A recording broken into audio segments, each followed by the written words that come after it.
Hello everyone, welcome to Metro Surveyors YouTube channel. This channel is dedicated for sharing knowledge and learning subjects on non-life insurance, risk, losses and claims. Now in this part 5, I explain about the need for principles of insurance with reference to non-life insurance in simple way so that new entrants to insurance, students, junior surveyors, loss assessors, junior level insurance employees and insured employees and insured public who are all dealing and looking after insurance can easily understand the subject and benefit themselves. Now let us go to the subject.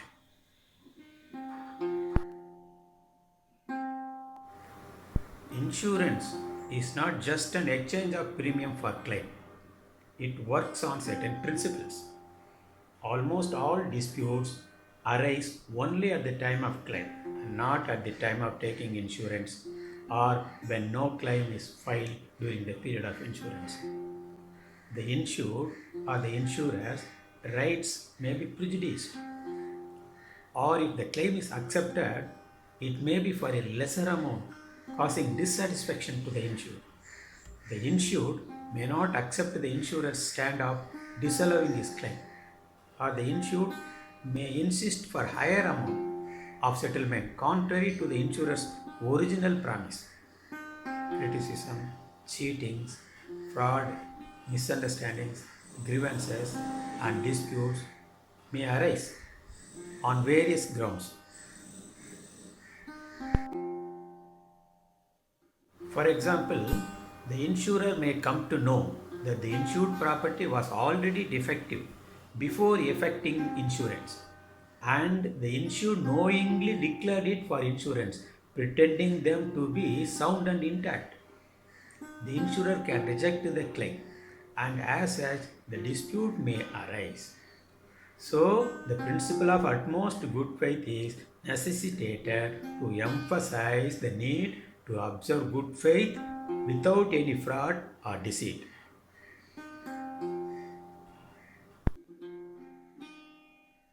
For minor damage involving repair cost of rupees 25,000, the insured may be adamant, insisting that he be settled with rupees 2,50,000, the full sum insured, stating he has insured his property for rupees 2,50,000. The insurer will not agree for this, and so the dispute may arise thereupon. Similarly, the insured may claim for damage to the property, say for rupees 1,50,000, whereas the insurer assessed the accidental loss only to the extent of rupees 1,20,000, and the balance rupees 30,000 is deducted on account of some usual wear and tear over the period, and thus the dispute may arise. The insured might have insured his property only for rupees 10 lakhs as against a market value of rupees 20 lakhs. In the case of loss involving rupees 6 lakhs, the insurer may settle the loss only for rupees 3 lakhs, stating that the property was insured only for half of the market value. The insured may not agree for the same, and the dispute may arise thereupon.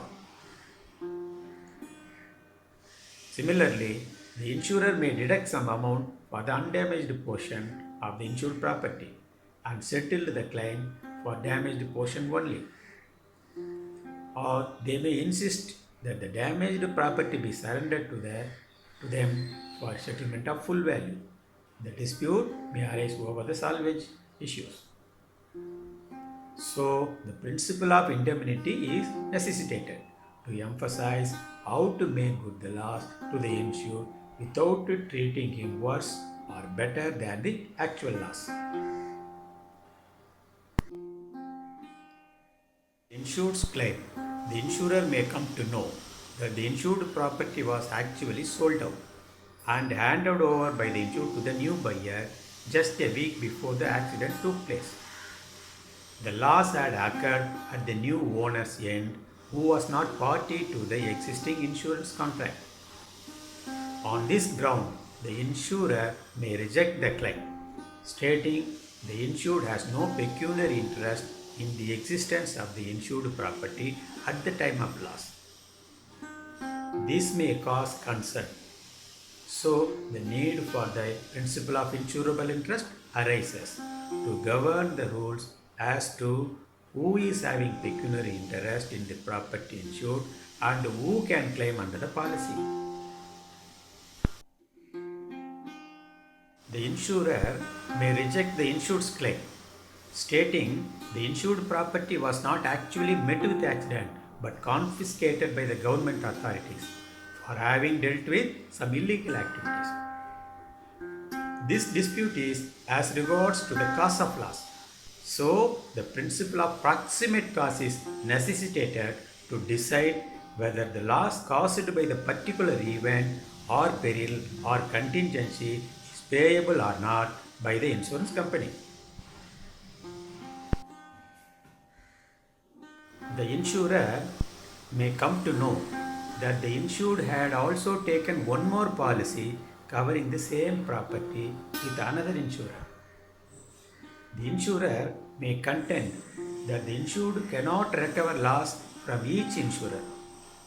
Each insurer will pay only a share of actual loss proportionate to the amount of insurance, that is, sum insured, available with each of them. The insured may feel frustrated over this. So, the principle of contribution has emerged to govern the rules as to how should the insured get his loss compensated through the contribution by many insurers with whom he had insured the same property. The insurer may come to know that the insured had already made a claim or is having an opportunity to make a claim for recovering the loss from a third party who caused the damage.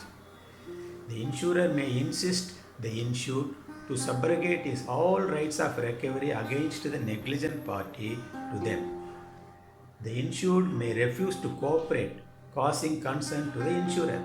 So, the principle of subrogation has emerged, governing the rules as to how and to what extent the insured should exercise or preserve his rights of recovery against the third party who is responsible for the loss. Thus, to avoid disputes or misunderstandings and to prevent any higgledy-piggledy situations at the time of loss or claim, the insurance and the legal experts precisely prescribed certain principles. Once such principles are set down, both the parties, that is, the insurer and the insured, can strictly adhere to these principles, and thus the disputes can be minimized or avoided. Or, when the dispute surfaces, they can easily be solved by referring to these principles in the court of law. Even to sort out this dispute out of court, these principles shall stand to be the best guidelines. The insurance working without principles is like an horse racing without bridle.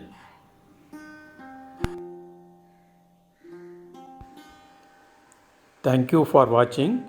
We will meet on some other topic. Till then, bye.